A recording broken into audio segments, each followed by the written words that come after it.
With me for this session, I have on my immediate left Mr. Ashwin Desai. In the center, Mr. Charles, fondly known as Chip Harris, and Mr. Gerry Alexander. I graduated from Stevens Institute of Technology in Hoboken, New Jersey in 1964. And right out of school, I went to work for the Permutit company, which at the time was one of the major water treatment organizations. While there, I was an application engineer. In the evening, I got my MBA to prove that I wasn't an engineer, so I could go out and make some real money. Shortly after that, I entered sales, covered the New York City area up until 1975, and then I moved to Los Angeles area in California, where I was a regional sales manager, and conducted my work there through 1982, at which time I was approached by a British water treatment company called Portals Water Treatment to join them because they were acquiring a water treatment organization called LA Water Treatment, and they wanted me to act as their VP of Marketing and Sales. I did join them, and I did serve in that position through about 1990, at which time I became president of the company. It was then acquired by Thames Water, who after a few years recognized we were an industrial company and they were a municipal organization, so they shut down the business, at which time I left and I became a salesperson for Glegg Water Conditioning out of Guelph, Canada. And I worked there for about 8 years, rose to the position of VP of Sales. At that time, the company was acquired by General Electric. I stayed there for approximately 1 year before leaving to join what was then U.S. Filter, which was owned by Veolia, subsequently owned by Siemens Water, and most recently, within the last 6 months, was bought by a private equity company called AEA and has now been renamed Evoqua Water Technologies. And in that position there, I have two titles, one being Business Development Manager for Oil and Gas, and my second, Global Director, Process Water. Good. Thank you, Gerry. Chip, what about you? Well, Don't my educational background is not as vaulted as some. I started in a small water and wastewater treatment company about a year after I got out of high school, as a way to work my way through school, through a local junior college. I liked what I did. Company soon went out of business, and I dabbled around in construction until I started back in water in 1979, when I went to work for Mostec Corporation out in Texas as a DI water maintenance technician. Ended up moving back to Florida at some point, and ended up being lucky enough to be asked to go to work with Basic Technologies, which was a pioneer firm, OEM in the Florida market. Went from Basic Tech to HydroPro, which was kind of a continuation of Basic Tech, since many of the people that were there ended there. Stayed with them for a number of years. My role has always been, I'm a field hand at best. I do commissioning startups and things like that. Left Basic Tech, ended up with Energy Recovery Inc. for a short stint as their technical manager. Left them and was with Advanced Membrane Systems for several years as their manager of technical and manager of manufacturing. And had my own firm for a short time, and then my most recent posting before now was with Aqualink Holding AS as their chief technical officer, based in Dubai, and I've just recently repatriated back to the U.S. Thank you. Ashwin? First of all, I'm honored to be included in the Pioneers group, and thank you very much for that. I graduated from University of Michigan in 1960 in chemical engineering, and did my master's in chemical engineering from Wayne State University in 1965. During that time, I had a couple of jobs in Cleveland, and I think in 1965, I got transferred to California by buyers of my old company, Ryan Industry. It was in the cryogenic business. And the company in California, the name was Cosmodyne Corporation, and Mr. Bartlett was James Bartlett. He's the owner of Hydranautics, ex-owner of Hydranautics.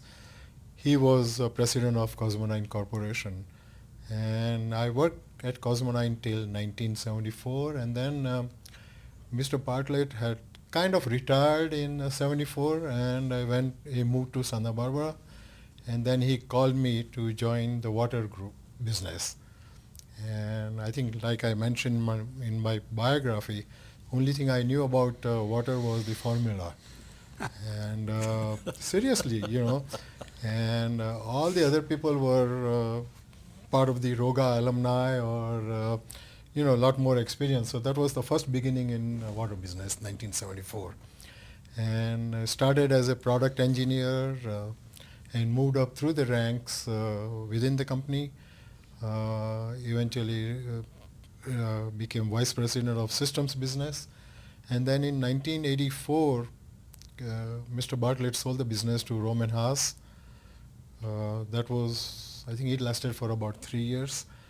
And then they in turn sold it to Nito Danko. And then I became president of the company after Nito Danko acquired the company. And I stayed with them for a couple of years to start my own business. And that was in 1990. And Membrane Systems Corporation. I sold the business in 2006 to H2O Innovation of Canada, and I did some consulting with them for 3 to 4 years, and then I'm kind of now semi-retired. It was kind of surprising the way I got to Basic Technologies, because I'd relocated back from Texas with my new bride at the time, and you can appreciate why I say that. I was looking for a job, and I saw an ad in the paper for an RO company looking for a draftsman. And that's what the ad read. Now, I knew what an RO company was because I'd been working in RO for a while. I mean, I've done a couple of drawings, and some of my best things are stick figures. But I went and applied for the draftsman's job, and was, I interviewed with the head of engineering, and who then passed me on to the head of their service department, who at that time was Ben Mullenhoff, and interviewed with Ben, and the interview concluded, nothing special, didn't think about anything, drove back to the town where I was living in, which is about an hour's north, and by the time I got back to my home, they'd called the house 3 times looking for me. This wasn't a time, obviously, before cell phones, and they had apparently wanted to give me a job. Nice. I was thrilled, yeah. But you thought you were going to be a draftsman. Well, I you know what, it was the time in my life where I would have taken any job that came along. But you had some you had some pretty big projects at LA Water Treatment. Yes. You recall a couple of the others? Well, we were very fortunate in that we recognized membranes were the technology of the future, if you will. So at that time, I hired a gentleman by the name of Harbans Kohli, who is well known in the industry, in my opinion, one of the most knowledgeable membrane people there is. And we noticed that the state of Florida, because of the THM issues, trihalomethanes, were going to be going toward membranes to remove the precursors. If you remove the organic material, you don't have THMs. So we hired Harbans with the intent of trying to penetrate the market. And in those days, fortunately, AE firms, engineering firms, were nervous about membranes. They weren't sure if they worked. So at that time, specs were written as black boxes. There was a drawing, and in the middle was a box, and it said RO, water in, water out. So in those days, it was left up to the equipment supplier to really design the system, and which gave us a lot of flexibility. It also let us evaluate operating costs versus capital costs because of flux rate, membrane area. So we went after the market quite hard, and in those days we also installed systems as well, which is a little bit unusual. And with Harbans' direction and hard work, we were quite successful in Florida for a period of about 5 years. We did very, very well until the point when the engineering firms felt they knew enough about it that they would take over the design of the system, make it more of a commodity purchase so a GC, a general contractor, could buy the parts.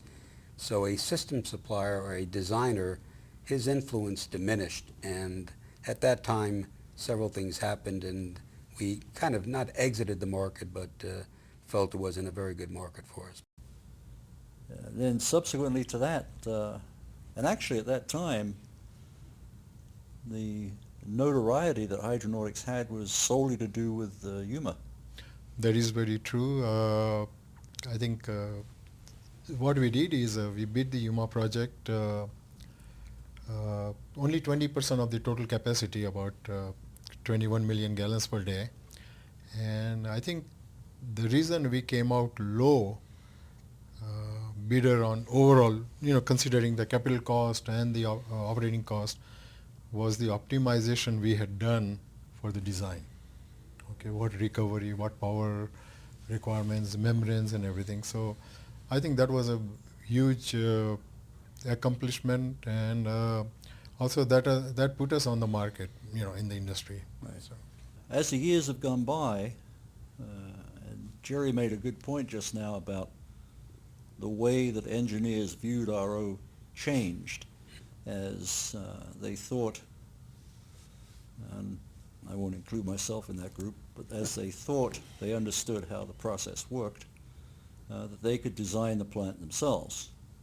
And as a result of that, I noticed with some of the more illustrious names in the business that the plants became probably a lot more expensive to build than they had been when the OEMs were doing the engineering work. Mm-hmm. Do you think that's a true statement? Yes and no. I mean, if an engineering company, which has a lot of reputation as well as a lot of overhead, including errors and omissions and everything else, is cited with designing the plant, for a large scale plant, and the system, there is no more system supplier. There is a pretty significant cash outlay in regards to that design. That full plant design. In the old days, there was a lot of bits and pieces design. Somebody would take a bit and piece of this, and an EPC guy would take this, and system supplier would take this, and a lot of times it was very difficult to coordinate that. There were literally times when a pipe was here and a pipe was here, which also cost money. But I think that because of the limb that the engineers have to go out on, they're tasked with designing a plant that will meet a specific criteria for X amount of time, then yeah, there probably is some additional overhead in that. But I also think it's a safeguard for the end user. That the end user has a certain amount of safety in that should anything bad happen, they can go back to the engineer rather than trying to claim it through 6 different entities to try and find out who did what and how. But it was a fraternity in those days. It really was more of a fraternity base, at least to me. So. I view it had some major changes.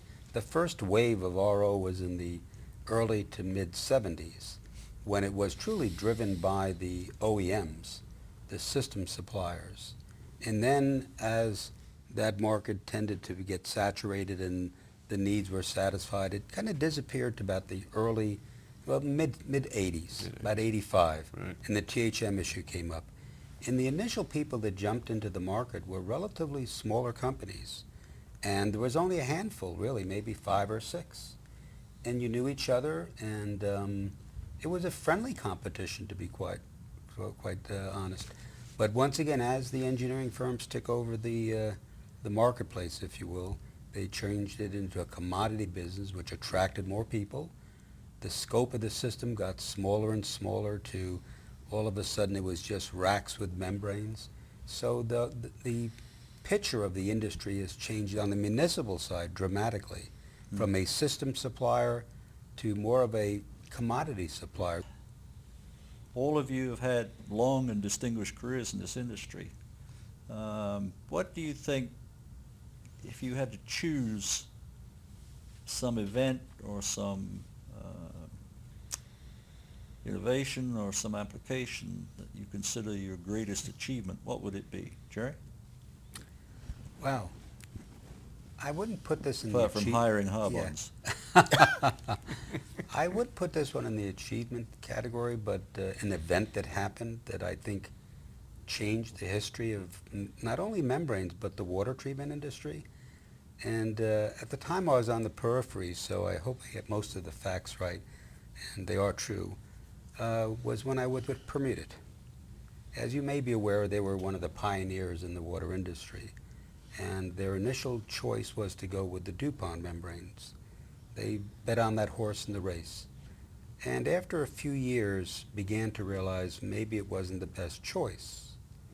So the management at the time of Permutit, which was perhaps the leading water treatment organization, OEM in the United States, decided to take action to retain a strong position in that market.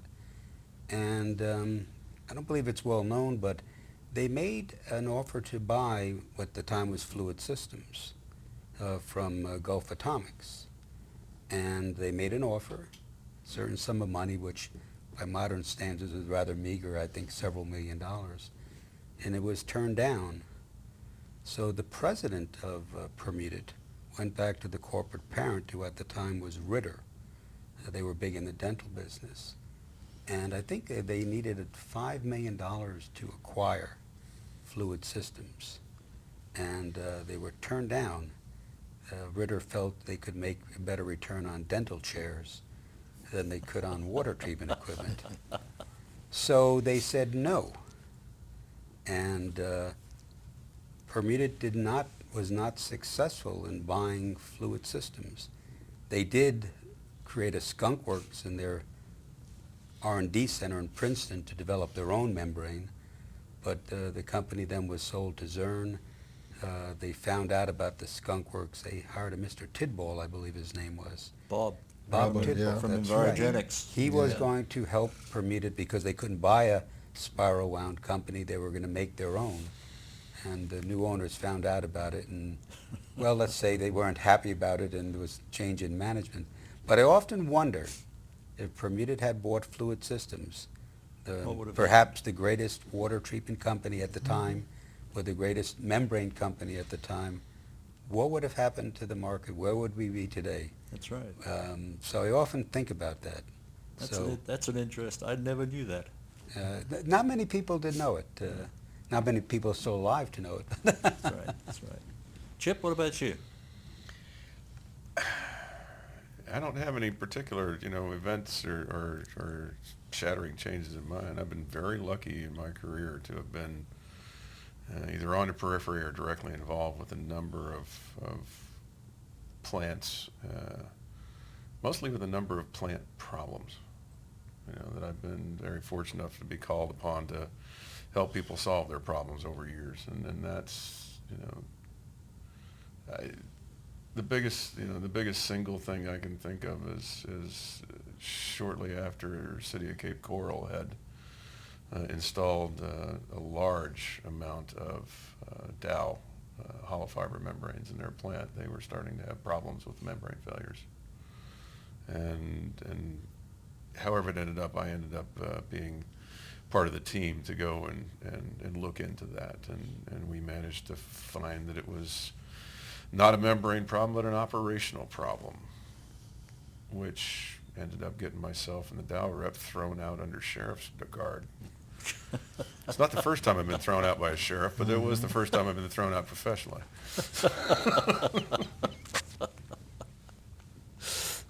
Ashwin, what about you? Well, I mean, on a- humor had to have been. on a personal level, okay, I wish I had started my own business Earlier. long time before. But at the same time, I have to give a lot of credit to Hydranautics Water Systems also.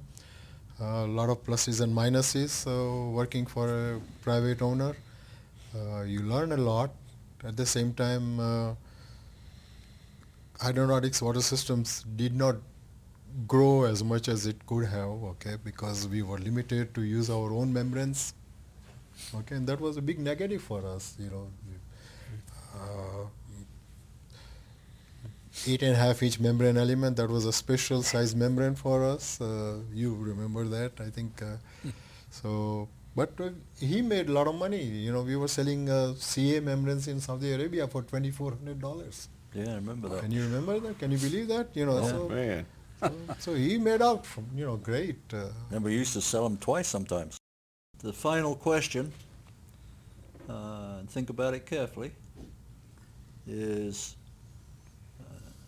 if you could roll the clock back, knowing what you now know about what you've been doing for the last 25 or 30 years, would you do it again? Personally, I have no regrets. I wouldn't change a thing. If somebody would have told me I would have accomplished what I have in my business career, I would have been happy when I started. I would have said it's a good career. So I have no regrets, and I'm very proud, and I truly am passionate about the water industry and membranes in particular. I think it's a wonderful business. Ashwin? No, I have no regrets whatsoever. Sometimes I feel like getting into it again, even though, and then I say, why? It's crazy, but I think I have no regrets actually. I don't think I would do anything different than what I did. I only hope I can give as much back to the industry as the industry has given to me. Actually, I have one last question for you, Chip. Uh-oh. If that ad in the newspaper had said field service engineer, would you have applied for it? Oh, in a heartbeat, because I knew I was more qualified for that. Very good, yeah. Well, it's been a lot of fun. I appreciate you all coming, and I appreciate your kind comment, Chip.